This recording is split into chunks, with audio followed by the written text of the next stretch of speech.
Hi guys, welcome back to my channel. സ്റ്റോറിയിലേക്ക് പോകാം. എൻ്റെ പേര് അശ്വതി. എനിക്കിപ്പോൾ 34 വയസ്സുണ്ട്. 2 മക്കളും ഉണ്ട് കേട്ടോ. ഭർത്താവാണെങ്കിൽ വിദേശത്തെ ബിസിനസ്സും. ഒഴിവുള്ളപ്പോഴൊക്കെ വീട്ടിൽ വരാറുണ്ട്. വന്നാലോ ഒരു ചെറിയ ചാറ്റൽ മഴ മാത്രമാണ് പെയ്യിക്കാറ്. എനിക്കാണെങ്കിൽ ഇടിവെട്ടി പെയ്യുന്നതാണ് ഇഷ്ടം. എന്നാൽ എൻ്റെ ഭർത്താവ് എപ്പോഴും ഒരു തണുത്ത ചാറ്റൽ മഴയാണ്. പെയ്താലും ഇല്ലെങ്കിലും ഒരുപോലെ. ഞാനതിൽ ഒട്ടും തൃപ്തയല്ല. പലപ്പോഴും ഞാൻ എൻ്റെ ആവശ്യം ചേട്ടനോട് പറയും. ചേട്ടനാണെങ്കിൽ അവ എന്തൊക്കെയോ കാട്ടിക്കൂട്ടും.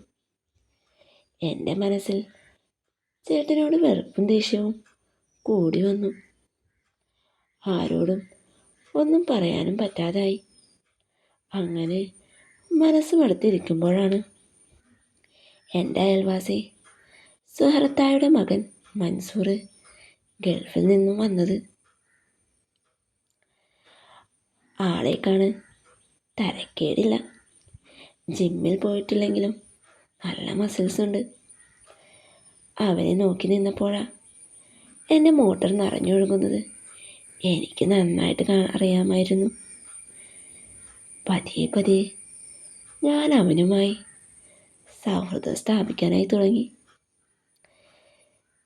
സൗഹൃദം പിന്നെ എൻ്റെ വീട്ടിൽ എപ്പോൾ വേണമെങ്കിലും വരാനുള്ള ലൈസൻസ് അവന് കൊടുത്തു. അവനും എന്നെ പോലെ എല്ലാത്തിനും ഇൻട്രസ്റ്റ് ഉള്ള കൂട്ടത്തിലാണെന്ന് എനിക്ക് പലപ്പോഴും തോന്നിയിട്ടുണ്ട്.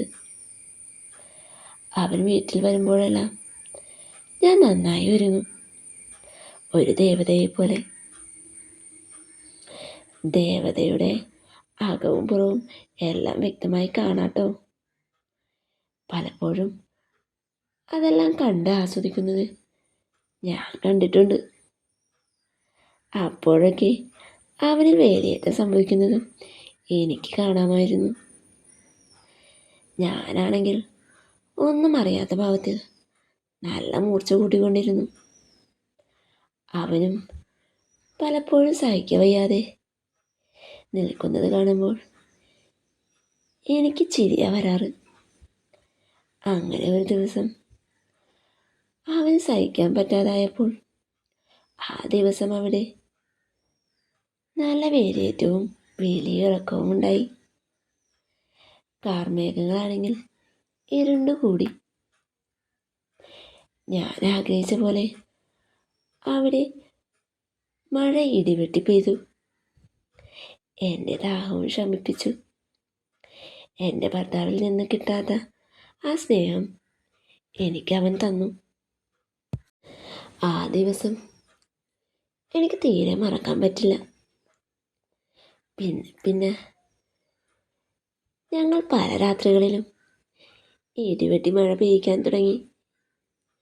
അങ്ങനെ അവൻ വന്നതിൻ്റെ ഒരു 2 മാസത്തിന് ശേഷം അവൻ്റെ കല്യാണം ഏകദേശം ഉറപ്പിച്ചു.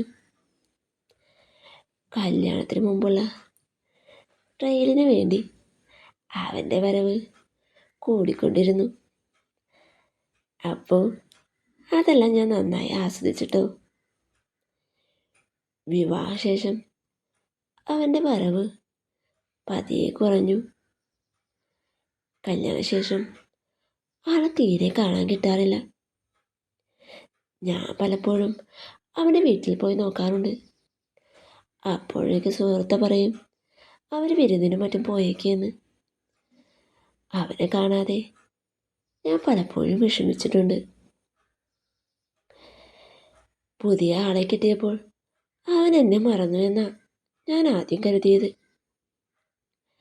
അവനില്ലാതെ എന്നിലെ ദേഷ്യവും പലതും കൂടി വന്നു. ഭർത്താവിൽ നിന്ന് കിട്ടുന്നത് പോലും ഞാൻ വേണ്ടാന്ന് വെച്ചു. അവനെ മാത്രമായി എൻ്റെ ചിന്തകളിൽ ഞാൻ ദിവസങ്ങൾ തള്ളി നീക്കി. ഓരോ ദിവസവും നന്നായി ബുദ്ധിമുട്ടി ഞാൻ. ഓരോ ദിവസവും അവൻ്റെ വീട്ടിൽ ഞാൻ പോകാറുണ്ട്, അവനെവിടെ ഉണ്ടെന്നോ അറിയാൻ. അങ്ങനെ കല്യാണത്തിലൊക്കെ കഴിഞ്ഞ് ഏകദേശം 2 മാസം കഴിഞ്ഞപ്പോൾ അവൻ വന്നു. അവൻ അവിടെ ഞാനൊരു പ്രായം തന്നെ സൃഷ്ടിച്ചു. പിന്നീട് കിട്ടുന്ന ഓരോ അവസരവും ഞാനും അവനും നന്നായി മുതലെടുത്തു.